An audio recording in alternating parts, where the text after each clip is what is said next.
What will Pragg do? We have the first move. Okay, and it's a queen's pawn opening from Pragg. Pragg, he plays a variety of openings. Thanks to Ramesh, thanks to some of the other players he works with, he's learnt a whole bunch of openings during the lockdown over the last couple of years, and it's a queen's gambit. Queen's gambit declined. Which variation are we going to see? Is it going to be the semi-Tarash? This last move from Magnus, very solid. And will he capture with a pawn now in the centre of the board? This is so trendy, so fashionable right now. Every top grandmaster playing this line. That means Magnus wants to lock this game down to a draw. Yeah, this is the way to try and draw, isn't it, now, with black in against... Well, it's one of the topical lines, as you say. Everyone's been playing it, definitely. So... Against 1e4, they have the Berlin defence, and this is basically the equivalent. So this is where we haven't gone for the most forcing line, where actually queens often get traded. Pragg trying to keep more tension in the position, which is good. I like what Pragg's doing.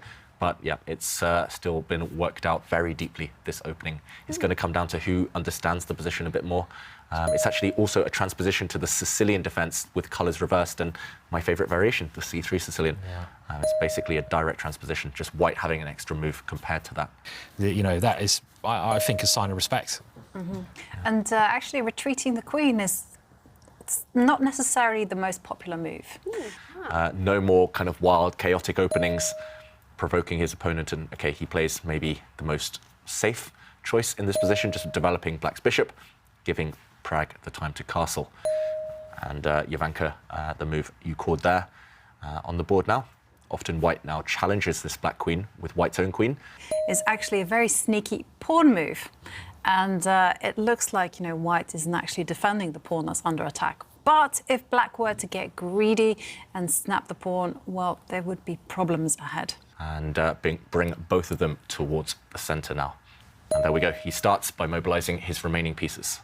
And nice to have you watching. And Honeybees is also watching from Orlando, Florida. And remember, we love seeing your selfies. What's happening in the game, David? Quickly, please. We do have a few moves. That's right. Past everyone's bedtime here.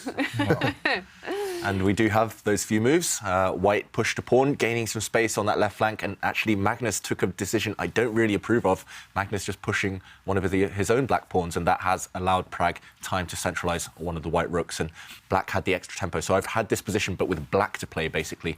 Knight to c3, that's right. And I don't know what Lawrence has paid Jordan to play that move, one knight c3, but it's a great advert for Lawrence's course, and he's got a great position as well, Jordan. He knows his stuff incredibly well, so it's well worth checking out. But yeah, it's quite funny to see. He brings the course out. And meanwhile, white has moved the rook and aligned it to look at the black queen. And Magnus moves his queen. He spent 4 minutes out of 12 that he had, and okay, he actually plays the move that I was recommending. The reason I recommend this is because it's very typical from the position with colours reversed that Lawrence was mentioning there, and black does the same. I don't think he won the tournament. I think it might have been that year. We were very close to there, but I played him in the Blitz tournament afterwards, and he took my king in the Blitz tournament. We got down to a time scramble that made him so great, as well as his hard work as well. And it was the Mozart of chess comments. That's when the kind of nicknames, the kind of labels started coming, but he was already a grandmaster then at a young age, and players, they get good and then they stop, but not for Magnus and clearly not for Pragg. And knights are the best blockaders. If you plant your knight in front of your opponent's isolated pawns, they can never, ever be moved. So keep those selfies coming. Absolutely. Yeah, keep those moves coming indeed. Pragg is trying to up the pressure. He's putting a lot of... well, he's actually creating a threat right now. If you look at black's light square bishop, it's under fire from white's bishop that's just moved, and white's knight in the centre of the board. Oh, OK, he does move it. He does retreat it. Somehow it feels like that's a step in the wrong direction to me.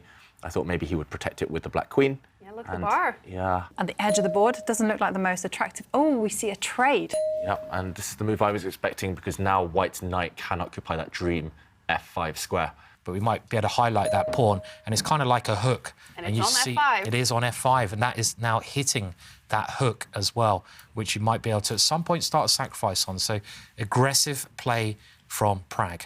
Very Cool. aggressive. It's all about this knight right now, putting pressure on this bishop. If this bishop ever moves, then suddenly the white bishop can capture the black knight safely and completely wreck the black pawn structure.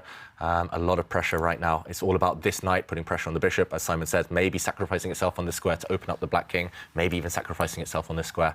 To be fair to him, does have chances. It's against these weak white pawns later in the game. And maybe he'll try and stack up the two black rooks to create some counter threats along this line. And we do have another move in the big one. And Simon, you must be loving this last move. It's the Very first move aggressive. I thought of. Yeah. I mean, I want to get all my pieces towards black's king. I love the swinger, the swinging rook. Yeah, this rook move looks really nice, really pretty. Planting the rook on an outpost and trying to, as you mentioned, Simon, swing it across to the black king. We call this a rook lift. You lift it up the board and then you lift it across towards your targets. Here, the target is the black king.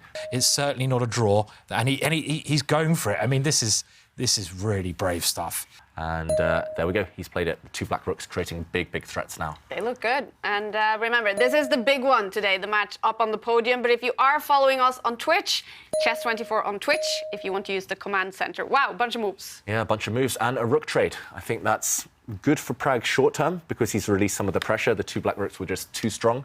But long term, if white's attack doesn't work, then white is just saddled with weaknesses that Simon mentioned earlier. If you can move that, OK, this is why Magnus had to play something that Jovanka just mentioned and go for the offensive, because that white knight is two squares from an ideal situation. White's pieces are quite scary as well. Oh, Wow. wait 1 second. Isn't there knight takes rook? Yeah, I was expecting the white rook And to now move. there's a big threat. Rook takes knight.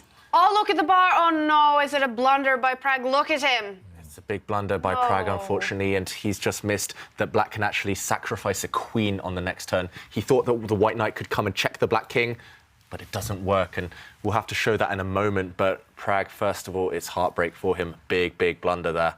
He actually had a very good move. The white rook could have just moved out of the attack, moved out of the threat, and the game goes on. Pragg would have had decent chances, but Magnus there, he knows he's winning now. The white knight forced to retreat to attack black's queen, but that's not what Pragg wanted. Head in his hands. He's just lost a rook for only one piece. Win 5 World Championship matches without having nerves of steel.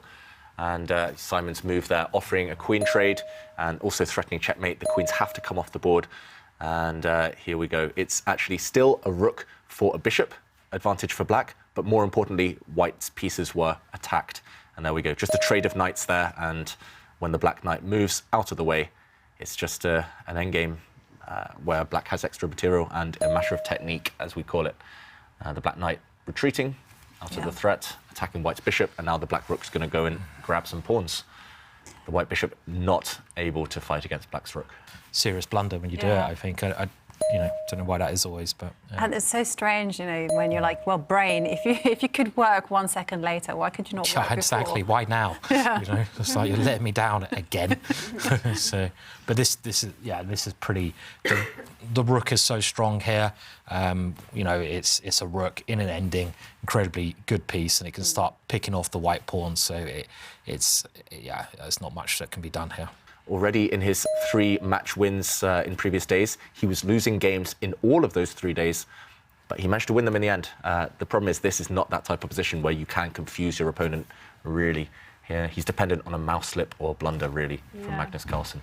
And less than a minute on the clock now for Praggnanandhaa. If he loses this game, then Magnus will only need a draw in game 3 with the white pieces to take the win in the match. It's getting quite dramatic now for Pragg. And I think we're going to see a result any moment. This last move is really nice. Look at the white bishop. It lacks escape squares. Black has a huge threat of just retreating the black rook up to the top of the board, and white's bishop is caught behind enemy lines. If your phone goes off, do you still lose in the esports arena? Because obviously if you're playing chess over the board and your phone goes off, then you immediately lose? You immediately lose. OK, And the game's we have over. resolved. Yeah. It's over. Magnus Carlsen winning game 2 as well. He is up by 2 points in the big match.